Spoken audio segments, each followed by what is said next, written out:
Hi friends. నేను నిన్న cut చేసిన బ్లౌజ్ అయితే కుట్టాను. సో, హెమ్మింగ్ చేస్తున్నానని లాస్ట్ వీడియోలో చెప్పాను కదండీ! అదైతే అయిపోయింది. ఇప్పుడొచ్చేసి అత్తయ్యకైతే ట్రీట్మెంట్ అనేది చేశారని చెప్పాను కదండీ! సర్జరీ.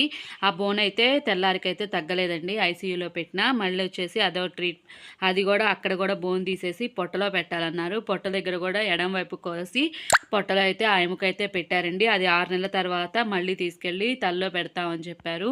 సరే అని చేయించామండి. అలా చేయించకపోతే మనిషికి ప్రమాదం, చనిపోయే ప్రమాదం ఉందని చెప్పారు. అందుకని అట్లయితే చేయించామన్నమాట. సరే అని తగ్గితే ఏమైంది, మళ్ళీ 6 నెలలకి మళ్ళీ తీసి దాంట్లో పెట్టించొచ్చులే అని వాళ్ళు చెప్పినట్టయితే చేయించాము. అంటే డాక్టర్లకు కూడా తెలుసు కదండీ! అందుకనే వాళ్ళు చెప్పినట్టే చేసామన్నమాట. అది అయిపోయిన తర్వాత ఇంకా ఐసీయూలో అయితే ఉందండి. అయితే పల్స్ తీసుకోవటము నార్మల్గా కంటే తక్కువ తీసుకుంటుందంట. నెక్స్ట్ వీడియోలో చెప్తానండి మిగతా పార్ట్ అనేది. Please subscribe my